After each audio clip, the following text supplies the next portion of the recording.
Assalamualaikum warahmatullahi wabarakatuh. Hai Bapak, Ibu, dan teman-teman. Apa kabar kalian semua? Perkenalkan, saya Rahma Julianti Putri, kelas 6 SD. Tahukah teman-teman, di sekolah saya ada pembiasaan PLN yang disebut juga program literasi numerasi setiap hari Kamis minggu ketiga. Di antara bentuk kegiatannya selain berpuisi juga ada bercerita. Lalu di sekolah saya juga menyediakan ruang pojok baca di setiap lantai depan kelas. Dengan membaca buku, wawasan akan semakin luas dan pengetahuan semakin bertambah.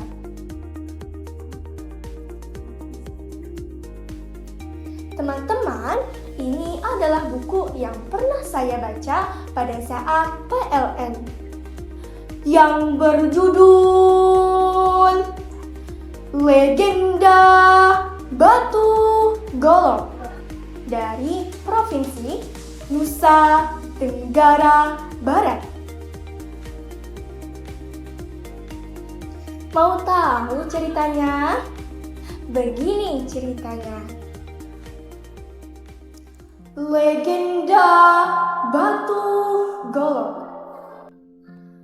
Dahulu kala hiduplah sepasang suami istri bernama Amak Kembayin dan Ina Kembayin.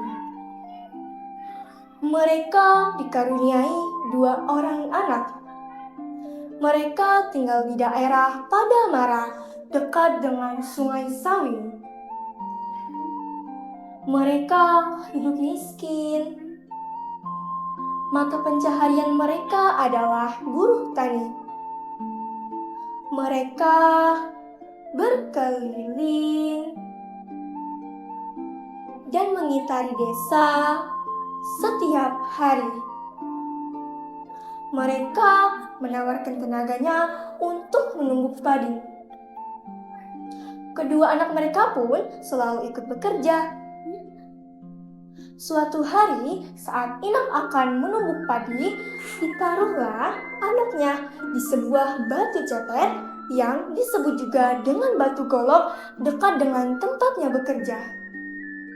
Inak berkata, "Tunggulah di sini, Nak, jangan kemana-mana." "Baiklah, Ibu, kami akan tetap di sini," jawab kedua anaknya. Mulailah Inak Kembayin menumbuk padi.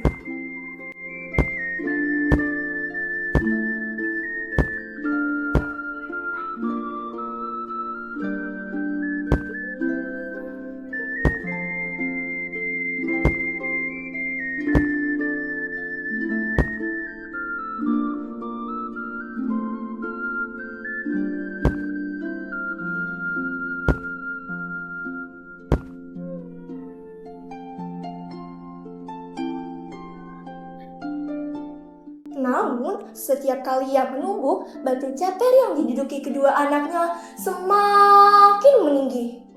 Merasa seperti diangkat. Anak sulungnya berkata, Ibu, batu tempat dudukku ini semakin meninggi." "Anakku, tunggulah sebentar, ibu baru saja menumbuk," jawab Ina. Kesibukan Ina betul-betul membuatnya lupa jika anaknya dari tadi sudah memberitahunya. Batu itu terus meninggi hingga melebihi pohon kelapa. Kedua anak Ina Kembayin berteriak sekerasnya, Ibu, batu ini meninggi, tolong aku." Namun masih tidak dihiraukan karena kesibukannya menumbuk dan menampi beras. Suara anaknya yang tadi terdengar dengan jelas, kini semakin lama semakin sayup hingga tak terdengar kembali. Ibu! Ibu! Ibu! Saat itu, Inak masih belum menyadari jikalau anaknya dalam masalah. Ia berpikir kedua anaknya telah berhenti menangis. Ia memutuskan untuk melihat anaknya. Betapa kagetnya, Inak Lembah ini melihat anaknya sudah tidak ada. Kemana anakku? Batu yang diduduki kedua anaknya menjadi begitu tinggi menembus awan. Inak Lembain amatlah sedih. Ia menangis terseduh-seduh.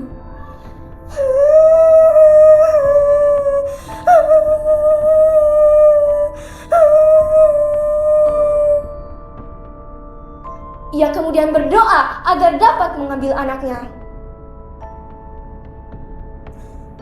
Tuhan, Tuhan, tolong anakku. Tanpa disangkanya, doanya terkabul. Ia diberi kekuatan, sabuk yang ia pakai bisa memotong balik itu. Batu itu terbelah menjadi 3 bagian. Bagian pertama jatuh di suatu tempat yang menyebabkan tanah di sana bergetar. Kemudian tempat itu diberi nama Desa Gembong. Bagian kedua jatuh di suatu tempat yang diberi nama Dasan Batu, karena ada orang yang menyaksikan jatuhnya penggalan batu ini. Dan potongan terakhir jatuh di suatu tempat yang menyebabkan suara bergemuruh, sehingga tempat itu diberi nama Montong Teker. Sedangkan kedua anak Inak Lembain tidak jatuh ke bumi. Mereka telah berubah menjadi 2 ekor burung. Anak sulungnya berubah menjadi burung kekuah dan adiknya berubah menjadi burung kelit. Oleh karena keduanya berasal dari manusia, maka kedua burung itu tidak mampu mengerami telurnya. Begitulah kisah legenda Batu Golok. Pesan moral. Adapun cerita ini sebenarnya memberikan pesan yang bagus untuk para orang tua dalam bekerja. Sebenarnya melalui kisah tersebut seakan mengingatkan bahwa bekerja merupakan hal yang baik, namun jangan sampai lalai menjaga anak. Tentunya jika lalai, maka bisa jadi pekerjaan yang telah dilakukan menjadi sia-sia dan justru tidak memberikan manfaat seperti apa yang diinginkan. Maka itu, bagilah perhatian antara pekerjaan dan keluarga seperti pada porsinya. Mohon maaf jika ada salah kata. Sekian dan terima kasih. Wassalamualaikum warahmatullahi wabarakatuh.